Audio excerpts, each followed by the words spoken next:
What's going on, guys? This is week 59 of real estate Q&A sessions each and every Thursday, 12 o'clock. Thank y'all for showing up and showing out like always. We have another week in store, and we're going to do the damn thing. You guys already know what it is. Appreciate you guys for popping in here and always showing love and allowing me to do what I do each and every Thursday, which is host the show.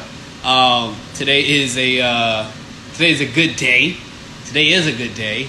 Got a lot of things moving, a lot of things in the fire as of today. But we always got to make sure we have time for you guys because that's just what we do. You know, I don't ever not show up, or I don't ever not put my other things in front of you guys when it comes to this 12 to 1 o'clock slot. So as always, definitely had to make sure that we, despite all the good things that are happening today, had to make sure we made time for you guys. So thank you for showing up, showing out. As always, it is always a pleasure, and this is week 59.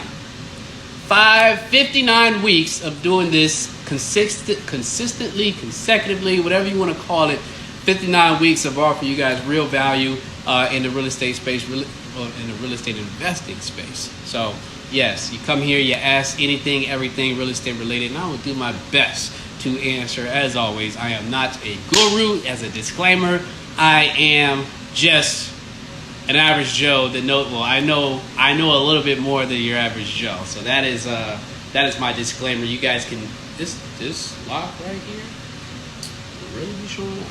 Yes, you guys can take that as you want. You guys can take my information and do with it as you please. But I will say that I can probably help maybe one or two of you guys not make a $10,000 mistake. And that's the whole point of why we do this each and every week. So 59 weeks in the books as of today, consecutively, consistently. I don't know if you guys have ever done something 59 times in a row besides get up, go to sleep, wake up, just the mundane things, right? But I don't know if you guys have done something like this before, and I always pride myself on, the fact that I'm able to do this for you guys. So yes, I'm very much appreciative of the platform you guys have helped me gain and get. So outside of that, housekeeping rules, as always, screenshot me, post to your story, let folks know what we're doing. We are on Instagram.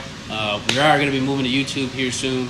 But yeah, in order to let folks know what we're doing and get more people here, which is the whole point of this, is you got to screenshot me, post to your story, let folks know what we're doing. Because I do this for free, guys. All this information that I give out, that I share, it is for free. I'm not asking you to sign up for nothing. I'm not asking you to do anything different than what you normally do. I just ask that if you're here and you get some value and you're soaking up all this free game, hey, just share the show. Share the show, bro. Yeah, share the show. That's all I ask. You know what I'm saying? I could have asked for a couple dollars, you know what I'm saying? But I'm just asking you to share the show. That's ain't no big deal. You know what I'm saying? Just share the show. So yeah, outside of that, let's get it going. So while we take a couple minutes for you guys to more people to pop in here, today is a great day. Today I am closing on a house. Actually, I have to go to closing in probably another 30 minutes. And I was supposed to be in here doing some work. And I'll let you guys know the good, bad, the ugly, when stuff is right, when stuff is wrong. So this house here, the small house, the blue house, you guys remember that, right? You guys remember the blue house? Well, I'm sitting in that blue house, right? We had a buyer in like 4 days. And we locked up the contract. There was an inspection, and naturally, this is a first-time home buyer. And this home buyer was buying with I think she had a conventional loan. I forgot what type of finance she was using, but the type of finance. I forgot what type of finance she was using. But when the inspection report came back, there was a number of things, as all inspection reports do. There was a number of things that needed to be fixed, small things, little things like that. You know what I'm saying? And normally you'll get an inspection report back. And again, guys, this is why you hire an inspector. You want the inspector to point out like 1,000 things, right? Why? Because that's what they get paid to do. if your inspector if you pay $400 for an inspection and your inspector comes back with no items, that's just not going to happen. It just ain't going to happen. You just paid $400 for an inspector to not do their job. Their job is to find stuff. Naturally, when you're renovating houses, guess what? When you get those inspection reports back, they're going to find stuff. That is their job. Now, after that, their job is to point out those things, right?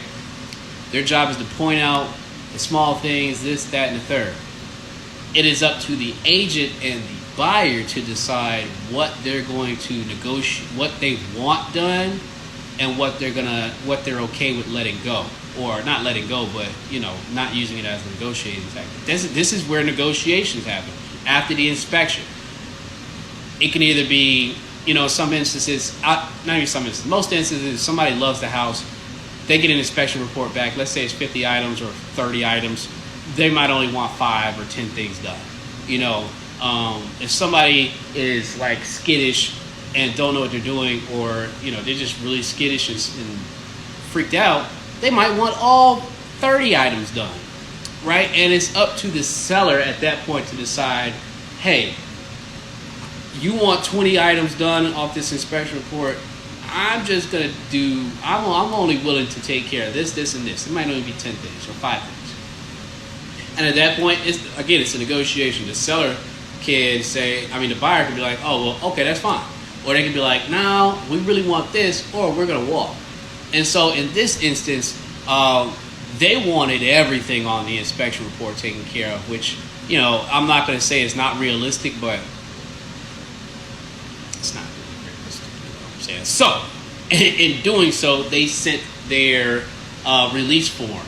And so I took that as, all right, well, you want all these items taken care of on the inspection. You want every single item taken, every single item. It's not realistic. Here, I ain't even gonna go back with you. Here, take your release form, take your EMD, and I'll go back out there on the market. I had a buyer in like 3-4 days. I'm okay, right? And so that's what happened. So we went back off market after we released the buyer from the deal, and I took a or so to take care of some small nitpicky stuff, and so the house is a little bit more in a better condition when we go and get another buyer, because it's going to be the same thing that happens. Another buyer's going to come here and get another home inspection. And so some of the more obvious things that need to be taken care of, they've been taken care of. So I don't expect them to hop up on the report. It's just like if you guys walk into a clean apartment, right? You're looking to rent an apartment, and you walk in and it's squeaky clean, smells nice. You might not notice the little BS over here or the little thing over there, or because the overall presentation, the cleanliness, and all that stuff is great, right? And it makes you blind to the small itty bitty things. When you present something that has obvious things that are of issue, you're more likely to pay attention to the details. And that's kind of like what happened here. Like, again, guys, I am a buy and hold guy. I buy, renovate, and rent. That is my thing. That's my bread and butter. So when you're renovating a rental, it's very different than not very different, but it's different when you're renovating a rental versus a flip. And there are certain things that, you can't save. There's certain things that, need to be new, fresh. I am a saver. If it looks good, hey, let's keep it. You know what I'm saying? They already did that? Well, let's keep it. You know what I'm saying? That's my thing. When you're renovating a house to flip, you got to understand somebody's going to live here, right? And so it's like, well, maybe you could say that if you was doing a rental. You can't say that if you're doing a flip. So getting adjusted to that eye and being able to switch on, off, hey, I'm renovating a rental, hey, I'm renovating a flip. Like switching that switch on and off when needed is key. And it will allow you to be more detail orientated when it comes to how your flips are presented to the end buyer. And so yeah, that is what happens when you play both sides. You renovate rentals and you renovate flips. I am currently doing both. I am renovating rentals, and I've just this year started incorporating doing flips. And so that's the difference. And so growing pains, like I said, guys, I am not perfect. And nor are anybody's flips that these guys do, that you guys see, these gurus. None of their flips are perfect either. Just by the way, just let y'all know that. When you flip a house, there's going to be something wrong. There's going to be stuff deposited for the inspection report. There's no house that gets flipped and there's no inspection items, unless we're talking new construction. See, there's a difference. New construction, you build everything up, it's perfect. When you're doing a flip, you're kind of like renovating what's already there. And sometimes what's already there, you just have to work with it. And so that's my point. So I'm learning as I go. So yeah, I'm here now. I have to close on another house, and I got to go to closing like 30 minutes. I ain't let y'all know that, but yeah, your boy is making some moves as always. So yeah, I have there's another house that I'm acquiring here today, and if everything falls out right based on what the conversation I was having this morning, we might have another offer that gets accepted today for another house. So today can be exquisite if I close and then I get another offer accepted today. That is one hell of a day. That is one hell of a day if that actually happens. So I won't know. I won't know if the other house gets accepted, the offer gets accepted, until maybe like 4:30ish. But I have the listing agent writing the offer, and she's not going to write the offer. A listing agent will write an offer if they feel like you're within a good range. Now, they can't technically tell you, hey, you need to be here to win, but there's certain questions you could ask and be like, hey, you got to feel out, it depends on what kind of agent you're dealing with. If they're like to the T, hey, just submit highest and best. Or you're dealing with an agent that, if they're writing the offer, of course they want your offer to win. They get money, right? So it's like, hey, if you're writing at that number, you might want to find another house. That's code word telling me that offer is not going to win. And then you raise up your offer and you get to a specific number that you think will win. It's like, okay, will you write the offer at this number? That's a very strong offer. I will write this offer for you, and because I think it's that is an indication you probably have the highest offer, or that's a very good offer that I know that I can probably push through. It's in my best interest to push the offer through, because why? I get paid, right? The agent gets paid not double, but they take away what, if I was to write the offer, because I'm an agent, if I was to write the offer, I'd just be paying myself, right? I'd be paying myself to write my side. To get the commission on my side. I don't need that. Give that to the listing agent, right? Let them write the offer, which in turn enables you to offer a little bit more. And so when you're able to do that, the listing agent is on your team. So normally when you guys submit offers on houses, the listing agent has a big stack of offers on their desk, all from different other agents. Your offer is in there with your agent's name on there, somewhere in that stack and pile. They have to sift through that. There's no real incentive for them to be like, oh, okay, this person over this person. But it changes the game dramatically if the listing agent is writing the offer. So I can have a stack of papers right here, right? I can have a stack of offers. If the listing agent is writing the offer, guess what? They probably want to get paid. And so they're going to look out for your best interests, obviously in an ethical manner to where their seller is best represented. But if you're able to get your seller the highest and best offer, and that just so happens to be your offer, what you think? You're going to win deals. You're in a better position to beat the other agents that are offering whatever the case may be there's no incentive for that agent to push that offer through unless it's higher than your. Does that make sense, guys? I hope that makes sense. So I'm not calling it. I will inform you guys later today if that offer gets accepted. But that's one hell of a day. That is one hell of a day if that actually happens. So, damn, I didn't even show love to whoever's here. Love Mash 19, what's going on? Rachel, the realtor. Hey, what's going on, Rachel? Mr. Thomas, to you, what's going on, bro? I'm starting to see you a lot more in here. Appreciate you for showing up and obviously watching everything. I think, Mr. Thomas, I think you were on the video yesterday, the live view video yesterday I did at the house that I walked through.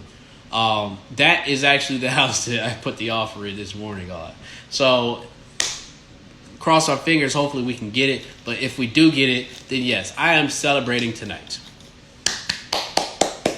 I will be celebrating tonight. I would have closed on a house and got another offer accepted on the same day. That is something I haven't ever done. So one coming in, one coming out. Yeah, that would be a great day. On top of the fact that I am going back home to Florida this weekend for Father's Day. So I always love going back home to Florida, right? Yeah, clap it up. And also, shoot, I got the duplex that I bought at the beginning of May. That should be done today/tomorrow.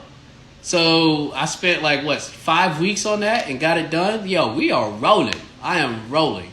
And then I just got a bid for to remodel a bathroom shower.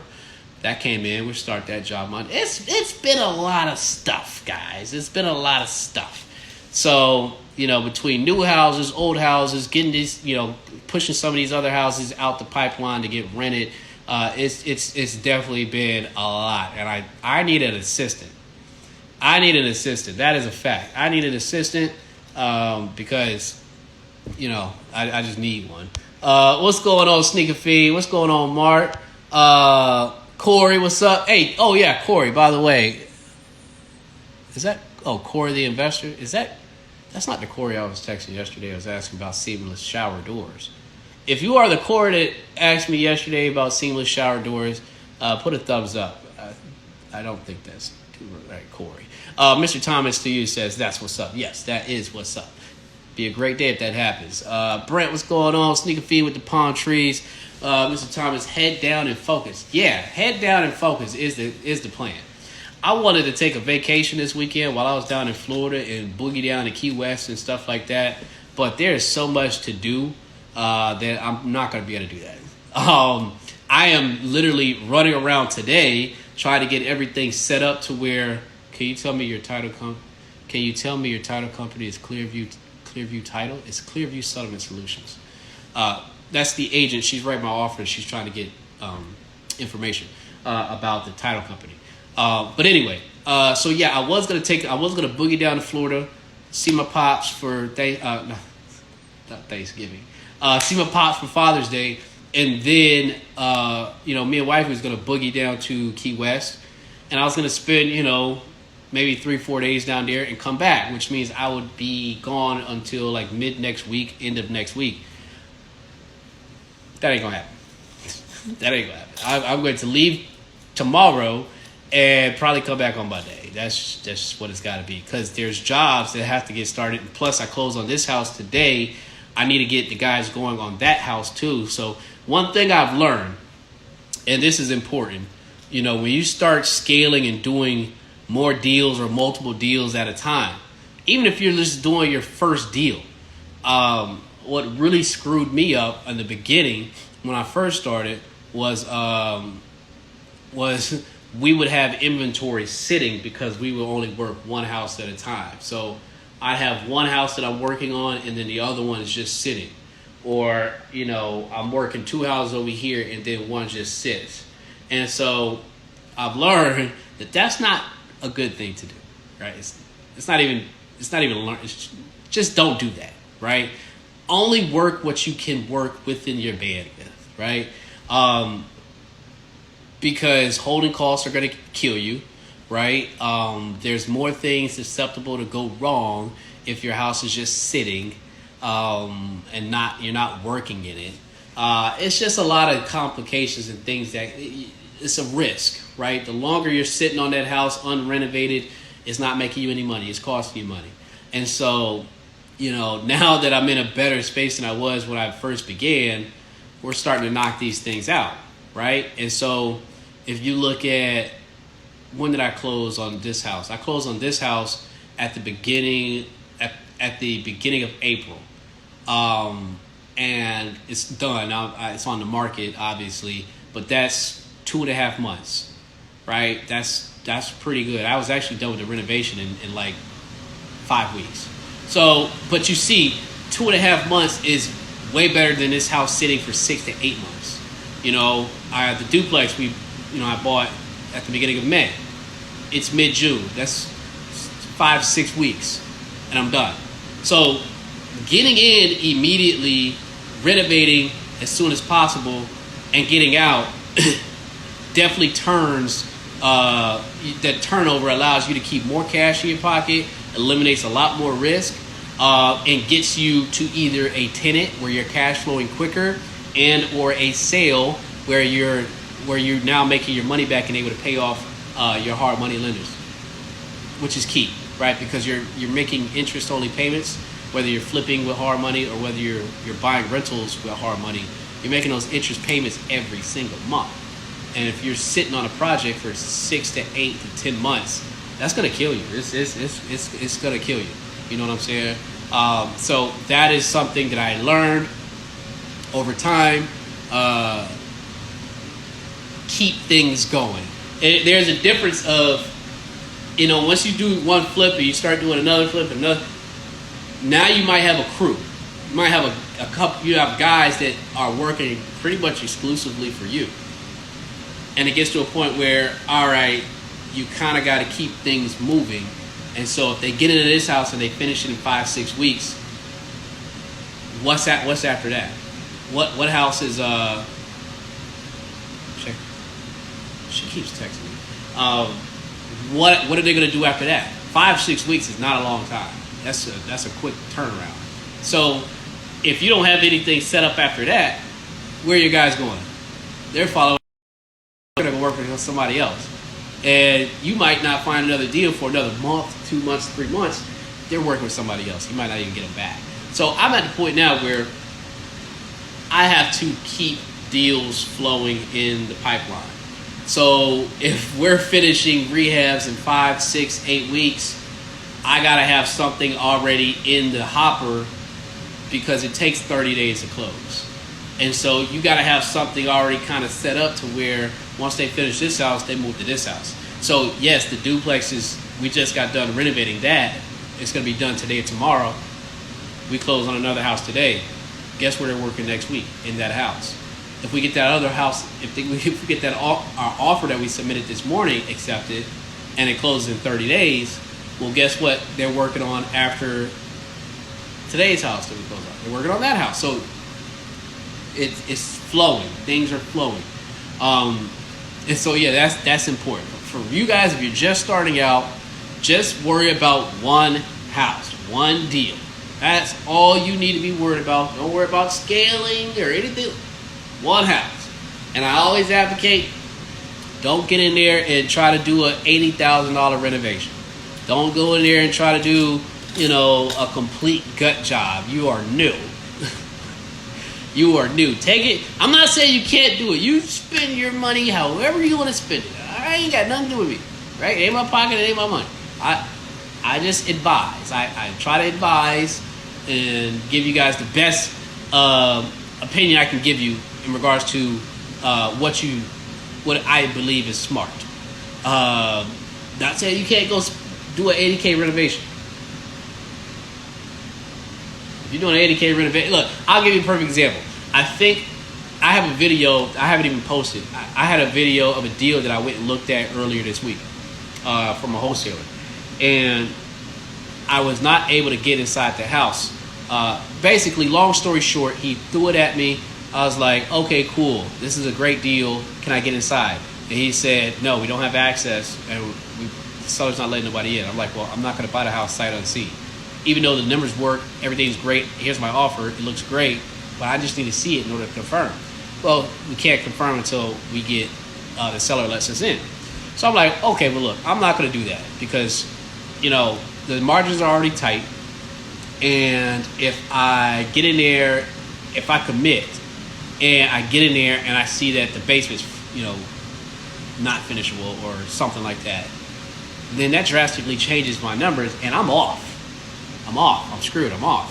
So, long story short, I backed out. I said, look, I'll wait.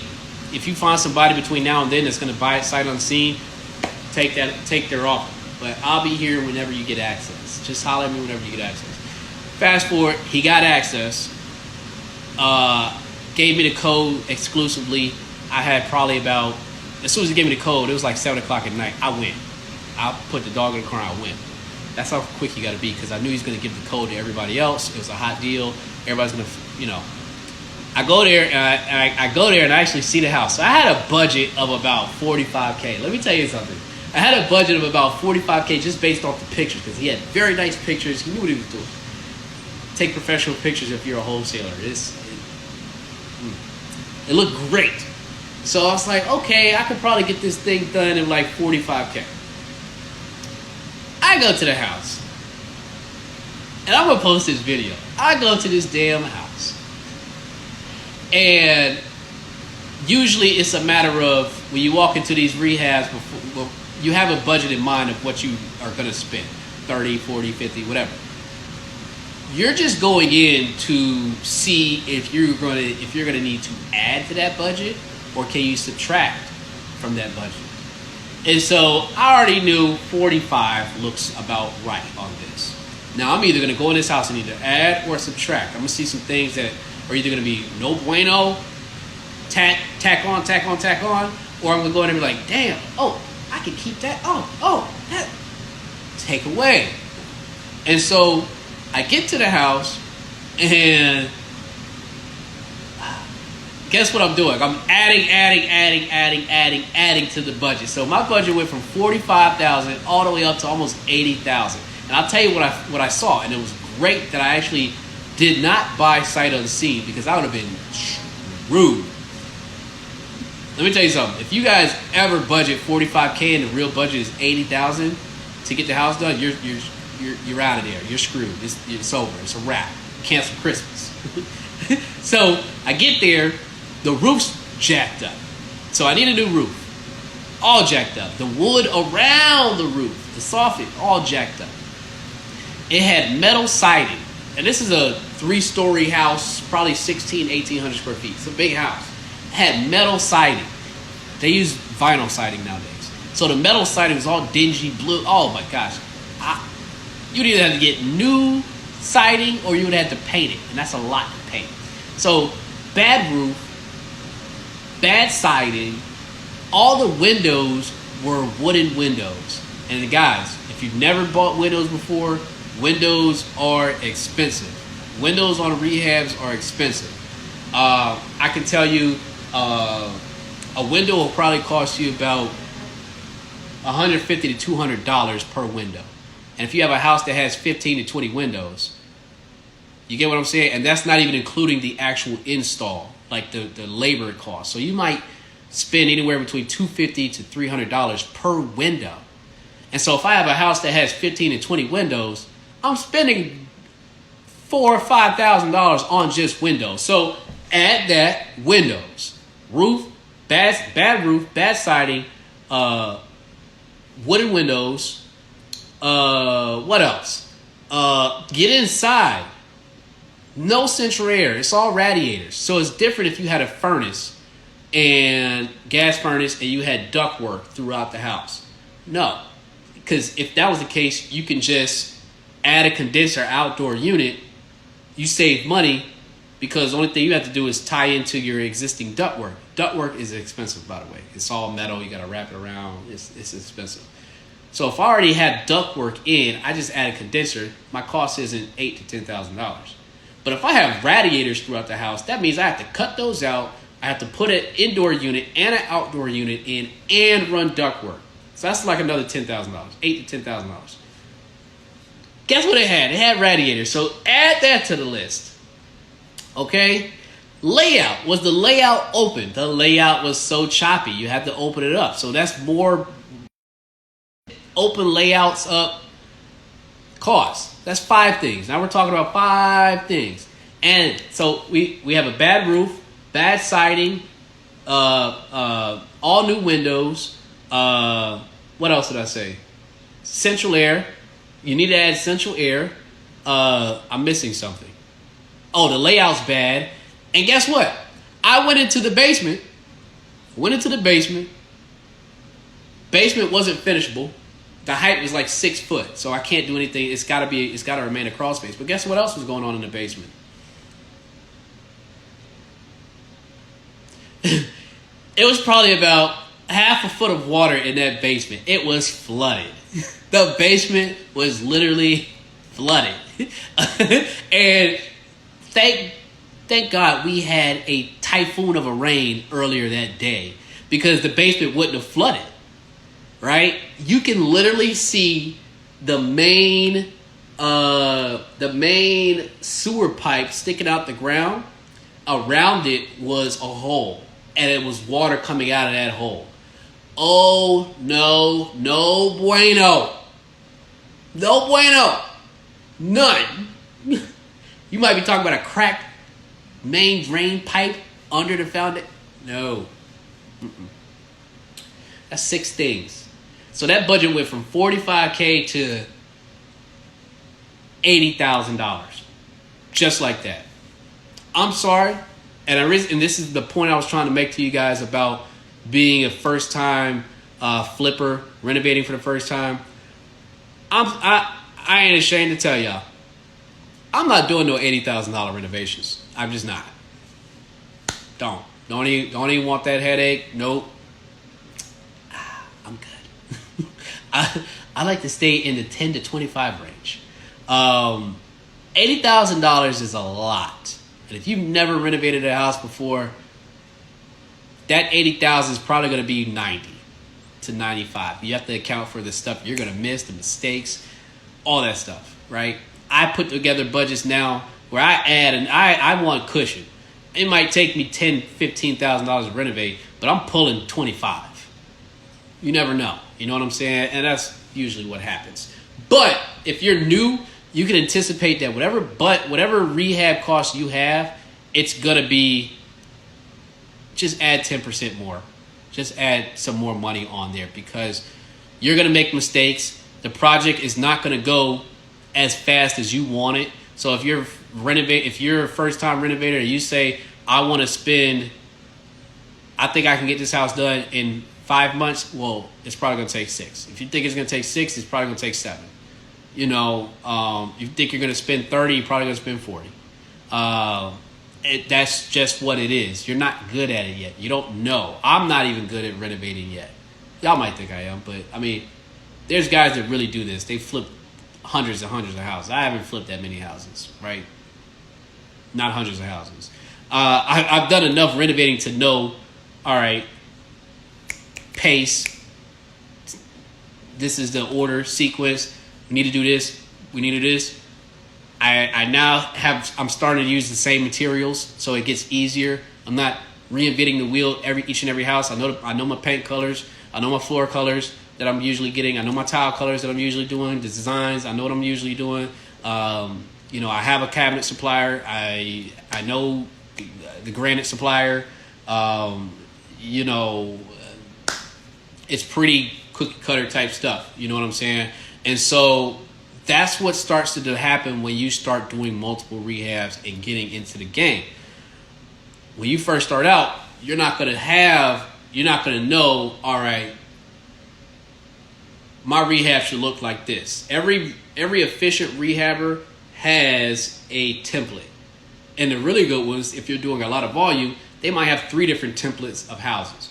And once you develop a crew, that crew now gets accustomed to the specific things that you put inside a house. And the more simplistic you make it for your crew, the better you are able to repeat it, hone in, and make your rehabs a little more efficient. You don't want to be like HGTV, and literally try to redesign every single rehab. Literally try to pick different paint colors, floor colors, do this different. Oh, instead of granite counter, we want to do butcher block, and all this extra crap. Every house should be cookie cutter, right? It's gonna sell. You got to find the local market trends, what's in, what's not, and you do that by you can do that based on your comps. So you live and die by your comps, right? If somebody over there sold their house for $200,000, then guess what you want to do? You want to do what they did, right? Now, obviously, you don't want to just copy to a T, which I would advise. But when I say copy to a T, if they got a red door, don't go put a red door out there. Go put an orange door. If they have, brown flooring, maybe you get gray flooring. You know what I'm saying? Like, that kind of stuff you can differentiate, right? But you definitely don't want to be like, all right, they have, granite countertops, and, we want butcher block countertops, and instead of white cabinets, we want dark cherry oak cabinets with, do what they did, right? Because if they sold for top dollar, you want top dollar too. And chances are, if you're pulling comps and you see comps, 3 comps within your neighborhood that all have similar likeness, then you probably want to be within a similar likeness. You don't want to go buy the most expensive tile out there. It's just because, you want yours to stand out. Stay within budget. Stay within reason, right? Because there is such a thing as over-rehabbing. You can over-rehab and still it's not going to make a difference on the back end for your buyer. They're still going to spend, X amount of dollars. If you say, all right, well, instead of me getting the tile that's $1.50 a square foot, I'm going to go get this, this translucent glass tile that is $9 a square foot. Why? For what? Oh, because I want my houses to that's my signature. I want the you're doing yourself a disservice. Find out what works, stick to it, and when the market starts showing you people like different things, then you change. But you don't overcomplicate this thing either. Right? You overcomplicate renovating houses when you start trying to individualize every single thing in the house. Don't do that. That's just word from look, your money's your money. Who am I? Who am I? I know Mobile Home Plug just walked in here, just popped in. I'm talking about who am I? Oh Lord, man. Anyway, I forgot to acknowledge you. I've been over here ranting. Gerard, what's going on, man? Rose by any other, appreciate you for popping in here. Torn, what's up, brother? What's up? Trey Diesel, what's good, baby? Levels Installations, hey, what's going on, brother? We both know Deontay. That's funny. I called my man for some business, and we ended up knowing the same person. Dooley Doll, what's going on? Joe, what's up, baby? Easy Breezy Kitty, what's up? Closed by Sam. Guys, if you're new here, I try not to misspell everybody's name, but I do shout out everybody that does walk in here. It's just a courtesy thing. But if I misspell your name, I'm sorry. Mobile Home Plug, what's going on? It's been a little minute. Yeah, you've been inconsistent. You've been showing up, but you've not been showing up either. So yeah. Momo said, I almost missed you this week. I see you out here killing it, doing your thing. I'm trying. And Sammy Joe. Okay, my bad. Sammy Joe. Appreciate you, Sammy Joe, for popping in here. I saw you recently requested. So, guys, Mobile Home Plug, Torrin, Joe, all you guys have been rocking with me since day one. Sneaker Fiend, Brent, you guys know how this stuff go. Mr. Thomas, you start to become a consistent viewer. But for the folks, this is your first time, this is the Real Estate Q&A sessions. I do this each and every Thursday, and I have been doing this for every Thursday for 59 weeks straight. Somebody flooded the hearts. Because 59 weeks is a long time. Each and every week I've been doing this where I come to you guys and give you guys an hour of my time, and I allow you to ask me anything, everything real estate related when it comes to investing, whether you're buying your first house, your 10th house, finding contractors, loans, rehabbing, rentals. I pretty much have done it all. I'm an investor, obviously, but I have my real estate license. I just passed the test for my MHIC for my home improvement business, so I'll have my contractor's license. And I've bird dog deals. I've talked to sellers. I've done pretty much everything. At some point, I buy rentals. I do flips. So this is where you can come and ask me anything you pretty much want. It doesn't matter. This is a safe space. Most of this information that I provide is worth probably about $10,000, $15,000 if you was to go get coaching. I do this for free, right? You come here, you can ask me anything, and what happens if you don't make the show, usually around 12 o'clock each and every Thursday, I usually post to my feed so you can go and review and see what you missed. It has been of high request to put this on YouTube because Instagram is not a place, if you missed the show and you're just watching it from my feed, it's not a place that's really great to watch hour-long videos. So I am transitioning to YouTube. I do have a YouTube channel, StrongArm_Invest. Follow there. I will be uploading all 59 episodes to YouTube when I'm not busy. But it's going to happen. It's going to happen. And so we've kind of built somewhat of a little Q&A family here. Some of these folks pop in here each and every week, and I love them for that. And so the only thing I ask this is free. You can ask me anything, everything. You ask in the comment section below and or right there where the question mark is. The only thing I ask of you guys is to screenshot me, post this to your story, and let folks know what we're doing. I don't want to be on your feed. Post me to your story. Tag me. Say, hey, Real Estate Q&A Gems. God does this each and every week. Tune in. That's all I ask. We get more people in here because when you do that and bring new people in here, guess what? Other people come in, they ask questions that you didn't think to ask, and what does that mean? You get more value. Because I can gas bag talk all hour. I usually do. When folks interact, ask questions, XYZ.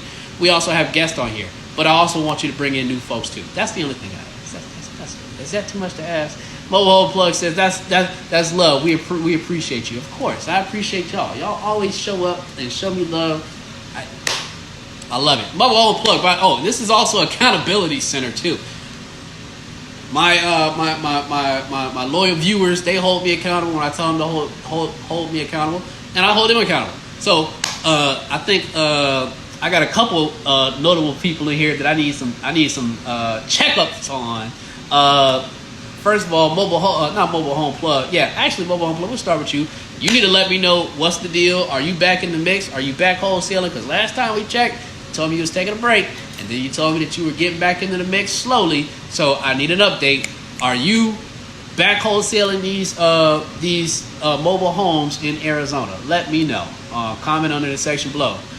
Make sure I ain't missing nobody. Torin, what's up? Where's your financing? Did you talk to your lender yet? We been talking about doing a deal forever, brother. Where is your financing? That's Torin. All right, who else up in here? Don't think I don't see y'all. Sneaker Fiend, when are we closing on this house? That's what I want to know. You got the house under contract. When are you closing? That's what I want to know. Sneaker Fiend. Who else? Mobile Home Plus says, don't be put me on blast. You're right, though. I'm getting it together. Yeah, I hope so. I'm looking to buy my first investment property in RVA soon, so I'll definitely lock in more often. Yeah, where is RVA, by the way? I have no idea. Do you mean Virginia? Yeah, let me know what RVA means. But if you're looking to buy your first investment property, I am always it's always a good thing for me. And if you tell us what you're going to do, in here and you actually go do it, you're gonna get a huge celebration. Ask Sneak Fiend, ask AJ No Free. They actually went out and told me they wanted to get properties. They got properties under contract and or closed, and I turned this thing to a big celebration. So you already, hey, you put it in the air. Everybody listen. We gonna hold Sammy Joe. I hope I said it right. Sammy Joe. We're gonna hold Sammy Joe accountable. She says she wanna buy a house, her first investment property. We're gonna hold you to that. Mobile Home Plug says, yes, please hold me accountable.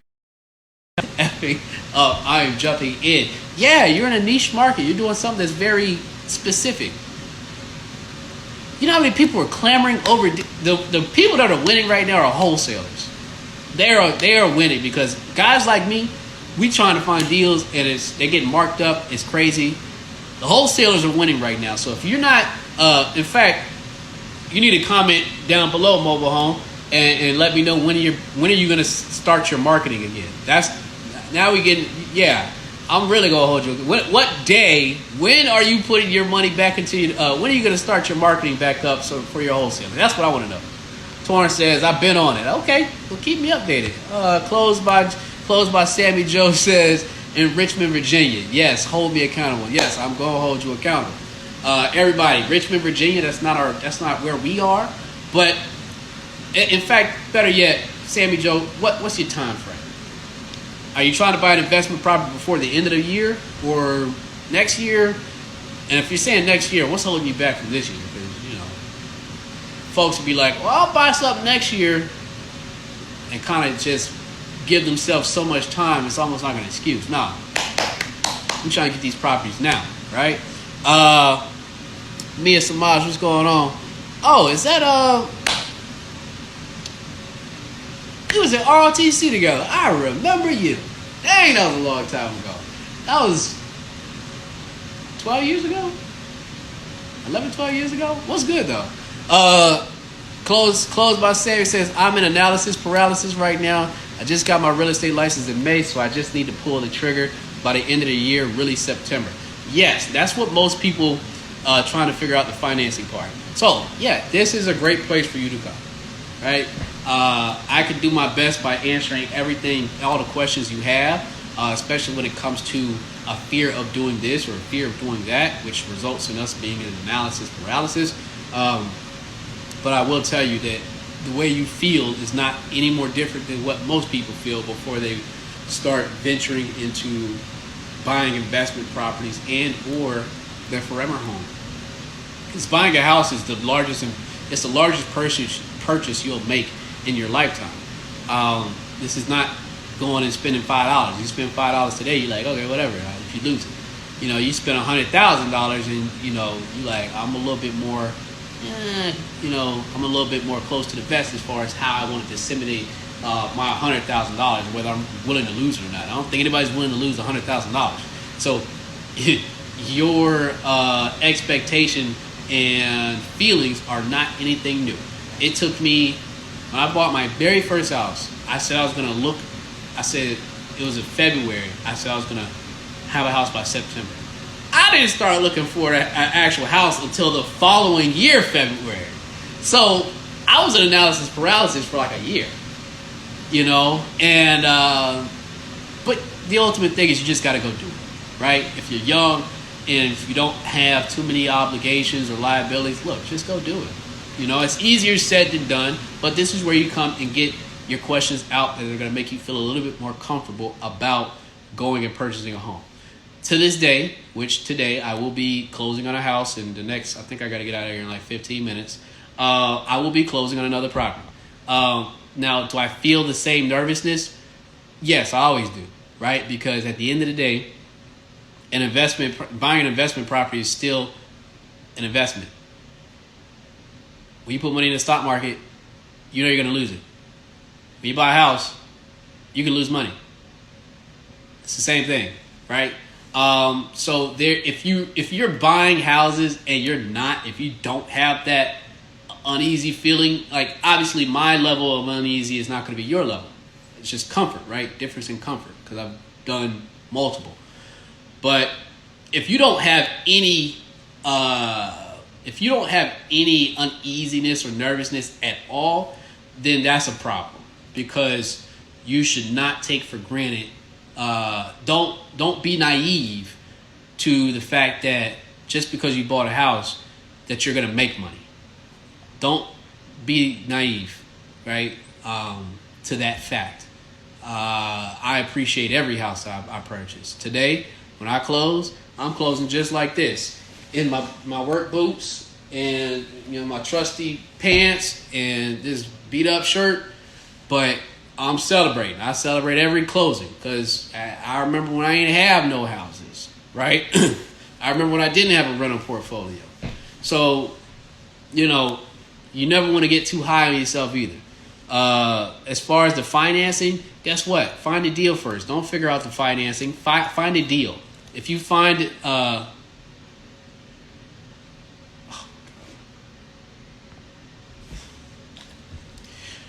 I just got a text that I didn't like. Anyway, if you find a deal first, don't worry about the financing. Find a deal first, right? Because money, partners, all that stuff comes when you have a good deal on the table, right? So if you're spending your time trying to find financing, listen, a bank's job or a hard money lender's job is not to hold money. It's to disseminate it out on the streets. It's to distribute it out, right? And if there's a good deal that works, guess who's going to be coming and knocking on your door? Lenders, potential partners. But if you don't have a deal, what are you talking about? Well, who are you? I can see if you just want to get your introduction and figure out what's needed from a hard money lender. So, hey, what do you guys prefer? XYZ, numbers wise, what do I need to bring to you? Cool. Get that established so you know who you are. So when you do bring a deal to them, you're good. But as far as trying to secure financing beforehand, unless you're trying to buy through a bank and you're looking for like a FHA or a conventional product, then there's no need to do that, right? And even so, if you're buying an FHA product, the only way it can be considered, it's not going to be an investment property. It's going to be your primary residence. If you're doing a multi-unit, it's an investment, but it's still got to be your primary residence, right? If you're doing a conventional, then it could be an investment property. And so if you're going through a bank, yeah, you can go through a bank prematurely before you find a deal to get your pre-approval, right? If you're going bank financing, you got to get your pre-approval before you can go out there and start submitting offers, right? People come to me like, I want to buy a house. Do you got your pre-approval? Do you got your financing set up? No. Okay, well, we can't really do anything until you get the pre-approval. If you're looking, great. Go introduce yourself to the lender, chat it up, but there ain't really no point unless you bring a deal to them. So, I know you said you were trying to figure out the financing part. Focus on finding a deal. You find a deal, right? Even if you don't have the financing set up. If you find a good deal, maybe a partner comes into play, right? Because why would I partner with you if you don't have a deal?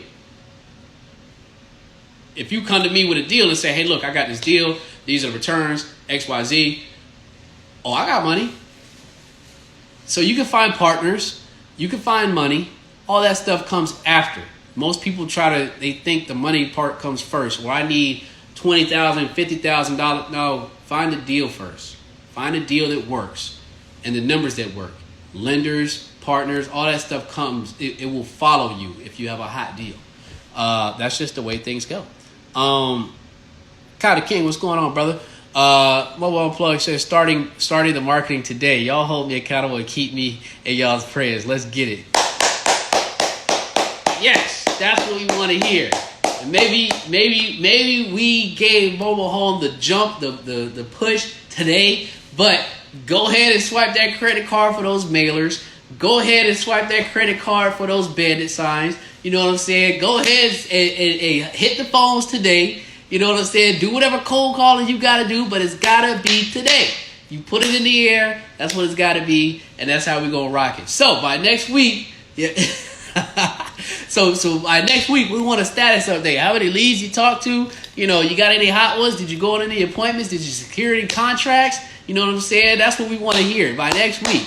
And you know, I need to be telling myself this myself because I need to I need to get my marketing back going on. But I don't have the time. I ain't gonna lie. My last couple deals have been all on the market deals because I haven't had time to source my own deals, which is where I normally find all my great deals. But anyway, outside of that, I need to be worried about uploading these episodes to YouTube. That's where I need to be worried about. That's for y'all. And this is again, it's for y'all, right? I got for the folks that can't make it. You want to watch something on YouTube. I'd rather watch an hour-long video on YouTube because you can speed it up than on Instagram. I'm just gonna keep it funky with y'all. So yeah. So yeah. Yeah, I'm sure we did. Thank you for allowing us to hold you accountable. Same thing. Closed by Sammy Joe. Appreciate you for coming in here, for real, and being transparent with where you are and what you're seeking to do. We appreciate that. You're going to start to see some of the same faces in here, and some of the same faces are going to ask you questions. Hey, did you do what you said? You know what I'm saying? This is what this is about, a little sense of community. I'm not here to have 100 people in my chat or 1,000. That's not what this is about, right? This is about as long as one person comes in here and I help them in the best way I can and prevent them from making a $1,000 mistake. That's what this is about. I don't need the numbers. Of course, it would be nice and it's great and it adds value to you guys. But if only one person comes in here and shares and is transparent, great. And so far since we started, 59 weeks in a row. All right, yeah, it's about that time because people started to call me and text me. But 59 weeks in a row, got a little community here. And I appreciate you guys for always showing up every week. So, yes, 12 o'clock on Thursdays. We go for an hour, sometimes longer, depending on how my schedule is. Today, it is very packed. And I have ignored probably about 5 messages and a phone call since we started. And I also have to go to closing. I have to be at closing table in like 20 minutes. So, here's what we're going to do. We're going to go ahead and close out for today. Guys, if you haven't done so already before you leave, if you got value, and you guys know I'm about to ask you, housekeeping rules, as always, screenshot me right now and post me to your story. Tag me and let folks know what we're doing each and every Thursday. Dropping gems, whatever you want to call it, giving information out. I don't care how you slice the bread, the cat, whatever the case may be. The only thing I ask in return for me giving my time, value, and knowledge for free is to screenshot me, post it to your story, and let folks know what we're doing each and every week, Thursdays, 12 o'clock. So, outside of that, what else we got? It is Father's Day weekend. Give us a smile. Okay, all right. There's your screenshot. So, I hope you guys got your screenshots in order on that one. Let's see what else we got. So this weekend is Father's Day. Guys, you guys know how I feel. Appreciate your families or I'll say this, loved ones, because you know some people's family dynamics are different. So appreciate your loved ones while they are here. You know what I'm saying? Love them. Spend time with them. All this making money and housing investment stuff, that's all great. But if you're not being present in your own life with the people you love the most, then you're doing them a disservice because they could be here today and they could be gone tomorrow, right? That is a fact. So, make sure you guys enjoy your weekend. I, myself, today, let's cross our fingers, right? We are closing on another house today in the next 20 minutes. Great. But we also have a pending offer out that looks pretty good to where we'll know by 4:30 whether it's accepted or not. And that will be a great day. One house gets bought, another offer gets accepted. Boom! I'm going to slide into my weekend after that. They can't tell me nothing. So that's what we're going to cross our fingers with. Got them in my mobile place. Crazy. All right, guys. So go ahead, enjoy your day. I have to roll. Peace, love, and happiness. I will see you guys next week. Peace.